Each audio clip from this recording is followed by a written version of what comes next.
Well, I got a little bit more done today. I got the rest of the transmission hooked up. I still need to go to the auto parts store and get a oil pan and filter. I believe I have one here, but I think it's for the 3-speed automatic transmission. I don't think it's the right bolt pattern, but either way, I still need to do the transmission filter before putting fluid in it. I also need to change the oil filter on this before, and then I got to put oil in this. I still did not hear anything on the turbo yet, so what I might do is take the old turbo off my old engine and rebuild it, since I have the rebuild kit. So I can get that done, then I can put that on this motor, even though it might last only a year, like it did on the old motor.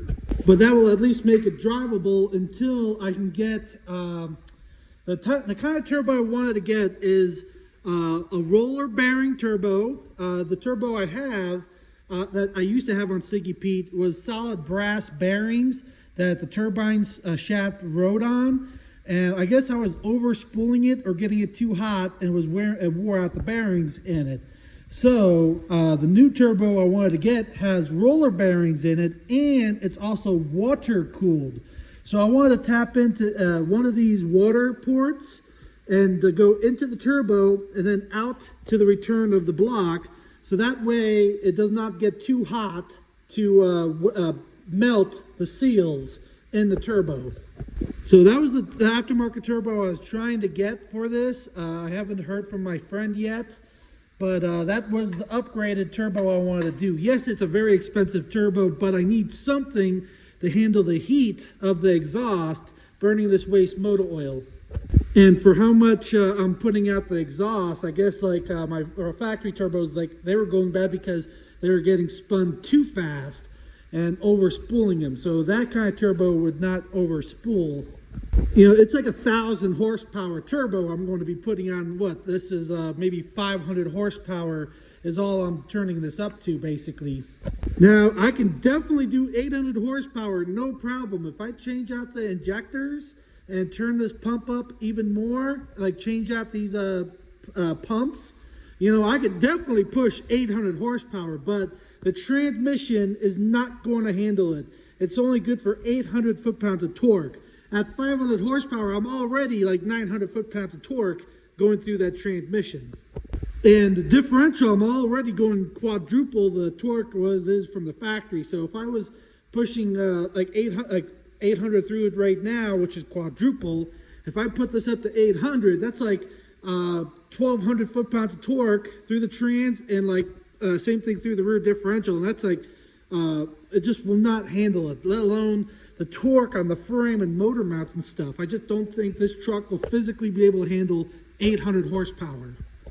If I had the aftermarket rear differential with traction, the torque bars on it, or traction bars, aftermarket transmission, which is a different casing that can handle that kind of torque, then I can push this up to the higher horsepower. But this is still an everyday driver. You know, I want to go back to like 27, 28 miles per gallon. I don't want to keep going at like 18 or 20 miles per gallon. So I'm just kind of waiting right now until I get the injector lines, which will be in on Tuesday. I don't want to do the electrical yet because like I don't want to put the injector lines over top of the electrical wires and stuff like that. So the electrical is waiting for right now.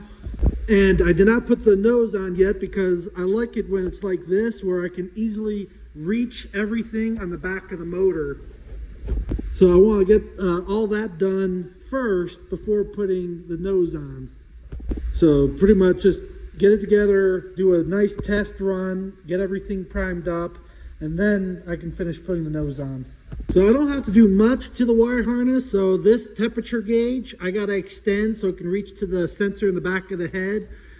Hopefully that still works, because it did go against the firewall and bent the tab out a little bit. I'm hoping it still works, but if it doesn't still work, then I can wire into either this one or the one at the back of the head to try to get it to work for the factory temperature gauge. The intake heater, I just gotta cut the zip tie so these can extend all the way up to here, because the original one was here. It just has to extend to there. I just gotta hook this one wire back up for the voltage regulator. And I also got to do wiring for the injection pump for the little shut-off relay. So this was my ignition wire, which I can still use, but I need to hook up a wire to, right here, I can just tap into the starter wire. That way I have for the 3 wires, you have your ground, your constant from the key ignition, and then from the starter to activate that relay. So that should be all for that. Everything else hooks up just fine. The oil pressure sensor just plugs in, and you know the alternator wires are exactly the same. So that wouldn't be hard at all to lay that, to secure that and hook that up. That's simple. And again, yes, I know the wires look bad with them all scattered, but 90% of these wires I don't even need. These were all the wires from the original fuel injection 318 V8. I never took the time with a wire diagram to cut all the wires I don't need and only hook up what I do need. Basically, this main plug right here is what connects to the engine wire harness to the transmission and motor. So there's stuff for the 4-wheel drive I don't need. There's also some wire, like all the wires for the injectors and spark plug wires, you know, like right there, all of them. I don't need any of those plugs. I just like wrapped it up with electrical tape and stuff, and just kept everything there, only hooked up what I needed, you know. So I ran the wires for the voltage regulator and ignition and a few other little odds and ends. This was another wire that hooked up to the ignition. Oh, sorry, not the ignition. This was a cold start. This was to, besides you push the button, it activates the relays for the grid heater. This one was for the cold start advance on the injection pump. But this gets hooked back up to the flamethrower exhaust system, which is this wire right here. This just gets hooked back together for that, since I don't need that anymore. Well, I'll definitely keep you updated as I go.